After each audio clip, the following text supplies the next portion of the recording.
오늘 본문 말씀 중심으로 죄인 중에 내가 괴순이라 라는 제목의 말씀으로 하나님 말씀 나누도록 하겠습니다. 한번 따라 하실까요? 죄인 중에 내가 괴순이라. 네, 제목이 좀 세죠? 우리 목사님 제목을 좀 너무 세게 잡으셨다. 근데 이제 제가 한 말은 아니고 사도 바울이 한 말입니다. 그래서 오늘 이 말씀 가지고 오늘 말씀을 우리가 생각해 보겠는데요. 이 괴수라는 말을 사전에 찾아보면 어떤 뜻이냐면, 괴수라는 말은 악당의 우두머리를 가리켜서 괴수라고 합니다. 그러니까 사도 바울이 자기가 죄인 중에 괴수라는 말은 죄인 중에 우두머리라는 거예요. 도대체 사도 바울은 자기를 왜 죄인 중에 우두머리, 악당 중에 두목 이렇게 표현을 했을까? 이 표현을 오늘 살펴보면서 기독교의 역설에 대해서 오늘 살펴보고 사도 바울을 우리가 한 몇 주간에 걸쳐서 살펴보고자 합니다. 사도 바울은 여러분이 잘 아시다시피 구약 성경이 39권, 신약 성경이 27권 가운데 무려 13권의 신약 성경을 쓴 위대한 하나님의 종이 사도 바울입니다. 그리고 이 사도 바울은 수많은 교회를 3차, 4차 선교 여행에 걸쳐서 개척을 했고 수많은 영혼을 구원에 이르게 한 그런 하나님의 사람인 거예요. 어떤 사람은 이 사도 바울이야말로 기독교의 기초, 초석을 다진 위대한 인물로 그렇게 평가를 하고 그 말씀에는 누구도 재론이 없이 이게 틀린 말이다 말하는 사람이 없을 정도로 사도 바울은 그러한 사람입니다.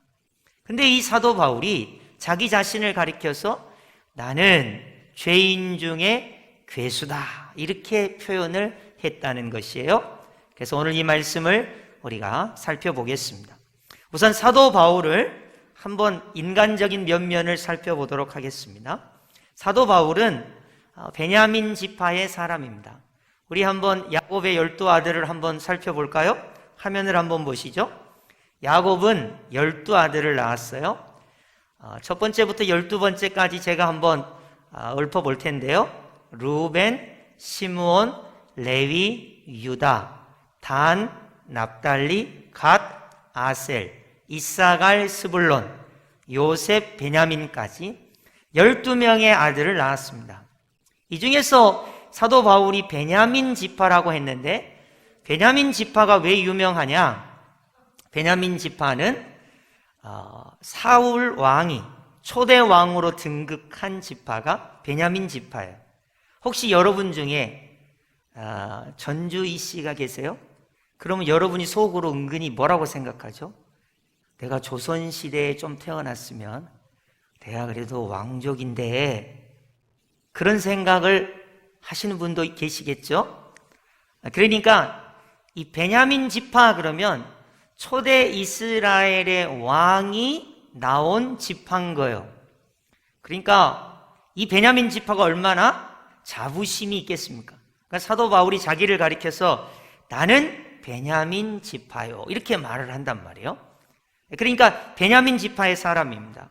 또 이 사도 바울은 가말리엘 문화에서 공부한 랍비라고 말할 수 있습니다. 사도행전 22장 3절 화면에 한번 보시면 가말리엘의 문화에서 우리 조상들의 율법에 엄한 교훈을 받았고 이렇게 말을 해요. 여러분은 가말리엘이 누군지 잘 모르시죠? 유대인들은 알만한 사람은 다 아는 유명한 랍비예요. 특별히 이 힐렐이라고 하는 유명한 랍비가 있어요. 여러분이 탈무드라는 유대인의 유명한 책을 잘 아실 거예요. 이 탈무드에 가끔 등장하고 명언을 남긴 사람이 힐렐이라는 랍비예요. 이 힐렐이라는 랍비의 손자가 되는 사람이 바로 가말리엘이에요. 그래갖고 그 당시에 가장 유명한 랍비였습니다.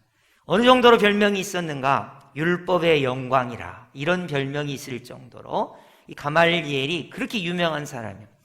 이 가말리엘 문화에서 공부한 사람이 사도 바울입니다. 그러니까 가말리엘이 스승이고 사도 바울은 제자인 거예요. 그러니까 이 사도 바울은 그때 당시 가장 유명한 랍비라고 말할 수 있습니다. 더더군다나 사도 바울은 바리새파였습니다. 유대인들에게 있어서 가장 잘 알려진 두 개의 파를 소개하라 그러면 사두개파와 바리새파, 종파를 말할 수 있습니다. 사두개파는 지극히 현세적이에요. 대제사장, 정치하는 사람들, 속된 사람들, 돈을 추구하는 사람들, 이 세상의 명예를 추구해서 이스라엘 백성들이 별로 좋아하지 않았습니다. 근데 바리새파는 완전 달라요. 분리된 사람들이에요. 율법을 문자 그대로 지키려고 하는 사람이에요. 안식일을 철저히 지킵니다. 그래서 일반 백성들에게 대단히 명망이 높았습니다. 그래서 이 바리새파라고 말하는 것 자체가 얼마나 사도 바울이 훌륭한 어떤 그런 직분을 가졌는가를 알 수 있습니다. 또 사도 바울은 관원이었습니다. 대제사장에게 공문을 받아서 사람들을 잡아 가둘 수 있을 정도의 관원이었던 거예요. 더더군다나 나면서부터 로마의 시민권을 가지고 있었고 헬라어를 능통하게 할 수 있는 그런 사람이 사도 바울입니다. 지금 말로 하면 한마디로 말해서 엄친아, 또 거기다가 엄청 잘 나가는 사람, 세상적 배경이 조금도 흠과 티가 없을 만큼 완벽한 사람이 사도 바울이었습니다. 그런데 이 사람이 자기 자신을 나는 죄인 중에 괴수라 이렇게 표현을 하고 있어요. 도대체 어쩌다가 죄인 중에 괴수가 되었는지 오늘 말씀을 보겠습니다. 우리 다 함께 디모데전서 1장 13절 상반절만 우리 합독하겠습니다. 시작. 내가 전에는 비방자요 박해자요 폭행자였으나. 아멘. 사도 바울은 이전에 왜 비방자가 됐을까? 폭행자가 됐을까? 박해자가 됐을까? 잠깐 살펴보겠습니다. 사도 바울은 이렇게 훌륭한 배경에도 불구하고 비방하는 사람으로 살았습니다. 예수님을 싫어했어요. 예수님을 믿는 사람을 비방했습니다. 그리고 폭력을 행사하고 다녔습니다. 예수님을 믿는 사람을 잡아 가두고요, 교회를 부시고 다녔고요, 그리고 박해자였습니다. 스데반 집사님을 돌로 때려 죽이는데 1등 공신이 된 거예요. 그러니까 사도 바울은 과거에는 비방자로 살았어요. 그리고 폭행자로 살았습니다. 박해자로 살았습니다. 사도 바울을 현대 지금 언어로 이야기하면 살인죄가 있는 사람이에요.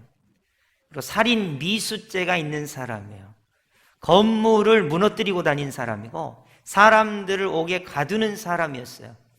그러니까 사도 바울이 자기는 전에는 비방자요, 박해자요, 폭행자라고 하는 이런 끔찍한 과거를 가지고 있는 사람이 사도 바울이었습니다. 여러분, 이런 과거를 가지고 있기 때문에 사도 바울이 지금 오늘 본문에 나는 하나님께 감사한다 이런 말을 할 수 없는데 기독교의 역설의 진리가 오늘 본문에 나타나고 있어요. 어떻게 비방자요, 폭행자요, 박해자인 사도 바울이 감사한다고 말할 수 있는가? 여러분, 사실 우리도 어떤 과거를 가지고 있죠. 옛날에 공부를 잘했으면 얼마나 좋았을까? 왜 나는 부모님이 공부를 안 시켜줬을까? 뭐 그런 과거가 있죠. 옛날에 이때 내가 돈을 좀 많이 벌 수 있었는데 이때 왜 내가 사업을 실패했을까? 나는 왜 인간관계를 이렇게 못할까? 나는 왜 건강이 예전만 못할까? 나는 왜 이런 실패와 좌절을 겪을까? 그런 어떤 과거에 우리가 사로잡혀 있는 것을 볼 수가 있어요. 사도 바울은 끔찍한 과거를 가지고 있습니다. 우리 성경을 통해서 확인해 보겠습니다. 사도행전 8장 1절에서 3절 우리 합독하겠습니다. 시작. 사울은 그가 죽임당함을 마땅히 여기더라. 그날에 예루살렘에 있는 교회에 큰 박해가 있어 사도 외에는 다 유대와 사마리아 모든 땅으로 흩어지니라. 경건한 사람들이 스데반을 장사하고 위하여 크게 울더라. 사울이 교회를 잔멸할새 각 집에 들어가 남녀를 끌어다가 옥에 넘기니라. 아멘. 그러니까 사도 바울이 얼마나 비방자였는지, 얼마나 박해자였는지, 얼마나 폭행자였는지를 여실히 나타내주는 성경 구절입니다. 예수 믿는 사람을 옥에 가뒀어요. 스데반을 돌로 때려 죽였습니다. 그런 끔찍한 과거가 있는 거예요. 여러분, 만약 여러분에게 끔찍한 과거, 잊고 싶은 과거, 실패한 과거, 눈물만 나오는 그런 과거가 있다면 여러분, 사람들은 다 포기합니다. 이렇게 말합니다. 나는 그 과거 때문에 안 돼. 나는 어떻게 할 수가 없는 사람이야. 나는 희망이 없다고. 나는 끝장이라고. 나는 그 과거 때문에 새롭게 시작할 수 없어. 많은 사람들이 대부분 그렇게 이야기합니다. 그리고 그렇게 살아갑니다. 자, 그렇다면 사도 바울은 비방자요, 폭행자요, 박해자였던 사도 바울은 오늘 본문에 어떻게 감사할 수 있을까요? 그리고 우리도 끔찍한 과거, 직면해야 하고 싶지 않은 과거를 가지고 있다면 우리는 어떻게 감사하는 삶을 살아갈 수 있을까요? 오늘 첫 번째 살펴보겠습니다. 디모데전서 1장 13절 상반절 우리 합독하겠습니다. 시작. 내가 전에는 비방자요, 박해자요, 폭행자였으나 도리어 긍휼을 입은 것은 아멘. 사도 바울이 전에는 분명히 비방자였습니다. 박해자였습니다. 폭행자였습니다. 그런데 지금은 다르다는 거예요. 긍휼을 입었기 때문에 다르다는 거예요. 예수님을 만나서 예수님을 믿고 예수님의 사랑, 긍휼을 입었어요. 그래서 전에는 비방자가 맞아요. 박해자가 맞아요. 폭행자가 맞아요. 그러나 지금은 달라요. 예수님의 긍휼을 입은 거예요. 그래서 하나님께 감사하다. 이렇게 고백하고 있는 거예요. 여러분, 혹시 오늘 성도님들 가운데 과거에 잊혀지지 않는 상처, 괴로움, 실수, 실패 이런 것 때문에 여러분 고민하고 고통하고 있지는 않습니까? 사단 마귀는 끊임없이 우리를 공격해요. 너는 실패자야. 너는 실수했어. 너는 끝났어. 너는 이제 희망이 없어. 사도 바울은 아니라는 거예요. 내가 전에는 비방자고 박해자고 폭행자였지만 지금 내가 보니까 하나님의 긍휼을 입은 자라는 거예요. 예수님의 사랑을 입은 자라는 거예요. 그렇기 때문에 나는 감사한다는 거예요. 이것이 그리스도인의 정체성인 것입니다. 여러분, 요즘 세상 사람들이 다 야단입니다. 서로 비방하고 비난하고 네 탓이다 내 탓이다 계란을 던지고 누구 때문이다. 어떤 나라 대통령은 안 내려오라 그러고 내려오라 그러고 힘 있는 나라는 백신을 더 구하려고 그러고 지금 서로 비난하고 비판하고 판단하고 정죄하고 시리에 빠져 있습니다. 2020년도 1년을 통째로 날렸죠. 2021년도 1월도 이렇게 가고 있죠. 이제 앞으로 2월 달부터 백신을 맞는데 의료 종사자들부터 맞기 시작해가지고 고령자들 맞고 젊고 힘 있는 사람들은 약 10월, 6월, 7월 이때 맞으면 11월쯤 전 국민이 우리나라는 백신을 다 맞는다 그래요. 7, 80% 정도 집단 면역에 이를 때까지. 우리나라는 빨리빨리가 되니까 상관없어요. 외국은 다릅니다. 느려 터져요. 그래서 우리나라는 집단 면역이 있을지 몰라도 외국은 가난한 나라는 백신도 못 맞을 거니까 계속 코로나가 있을 거예요. 또 선진국도 부작용 때문에 안 맞는 사람이 많아가지고 집단 면역에 이르기가 쉽지 않아요. 그러면 11월까지 기다려도 우리나라는 해결이 될지 몰라도 다른 나라 해결이 안 됩니다. 그럼 전 세계에 코로나가 여전히 있을 수 있어요? 그러면 2021년도도 그냥 이대로 쭉 지나가 버리는 거예요. 코로나와 같이 가는 거예요. 여러분, 이렇게 생각하면 감사할 일이 있겠습니까? 희망이 있겠습니까? 절망뿐이에요. 그런데 사도 바울은 자기가 비방자요, 폭행자요, 박해자인 그런 과거의 사실이 있지만 자기는 하나님으로부터 긍휼을 받았기 때문에 하나님께 감사한다 이렇게 말하고 있는 거예요. 현실은 있지만 그 현실 가운데 하나님으로부터 긍휼을 받았기 때문에 나는 감사하다. 이것이 그리스도인의 진정한 감사의 고백이 되는 것입니다. 이제 두 번째 감사의 내용이 나오고 있습니다. 우리 12절 상반절 합독하겠습니다. 시작. 그리스도 예수 우리 주께 내가 감사함은 나를 충성되이 여겨 내게 직분을 맡기심이니. 아멘. 여러분 같으면 사도 바울에게 직분을 주겠습니까? 저 같으면 안 줍니다. 왜냐하면 과거가 있잖아요. 예수님을 보통 비방했었어야죠. 교회를 보통 무너뜨렸어야지. 하나님의 사람 스데반을 돌로 때려 죽이는데 1등 공신이에요. 어떻게 그런 사람에게 직분을 주겠습니까? 못 줘요, 절대로. 그런데 우리 예수님께서는 사도 바울에게 직분을 주셨습니다. 여러분은 직분을 가지고 계십니까? 저는 별 직분이 없는데요. 여러분 직분을 제가 말씀드릴 테니 잘 들어보세요. 여러분을 우리 하나님께서 충성되이 여기셔서 남편의 직분을 주신 거예요. 아버지의 직분을 주신 거예요. 할아버지의 직분을 주신 거예요. 아내의 직분을 주신 거예요. 어머니의 직분을 주시는 거예요. 할머니의 직분을 주시는 거예요. 학생의 직분을 주시는 거예요. 성도교회 성도의 직분을 주신 거예요. 여러분 감사하지 않습니까? 하나님께서 우리를 충성되이 여겨서 직분을 주셔서 감사합니다. 이것이 사도 바울의 고백입니다. 사도 바울은 비방자였기 때문에, 폭행자였기 때문에, 박해자였기 때문에 하나님께서 자신을 충성되이 여겨서 직분을 주신 것을 너무너무 감사하고 있습니다. 여러분 우리 솔직히 이야기해 봅시다. 내가 아빠라는 직분을 가져서 감사하고 있습니까? 정말입니까? 내가 엄마라는 직분, 할아버지 할머니라는 직분, 성도라는 직분, 직장인이라는 직분, 세상의 빛과 소금으로 살아라고 하는 우리 예수님께서 내게 주신 이 직분 때문에 나는 긍휼을 입었기 때문에 나를 충성되이 여겨서 우리 예수님께서 나에게 직분을 주셨기 때문에 정말로 감사하십니까? 아니면 전에 나는 비방자요, 폭행자요, 박해자이기 때문에 나는 그냥 낙담하고 좌절하고 포기하고 그러고 있겠다고 여러분 생각하는 것은 아닙니까? 사도 바울은 담대히 선포하고 있어요. 전에는 내가 비방자가 맞아요, 폭행자예요, 박해자예요. 그러나 긍휼을 입었기 때문에 하나님께 감사합니다. 또 나를 충성되이 여기셔서 직분을 주셔서 하나님 감사합니다. 이렇게 고백하고 있는 거예요.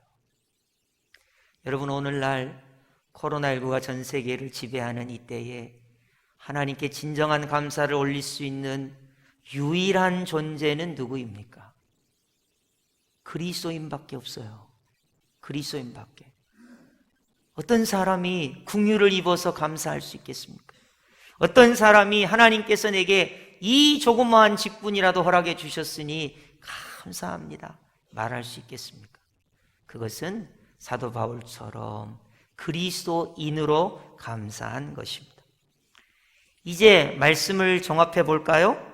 오늘 본문 15절 상반절 우리 합독하겠는데 혹시 여러분 연필이나 볼펜이 있으시면 거기다 별표 쳐놓으시고 시시때때로 묵상하시면 좋겠습니다.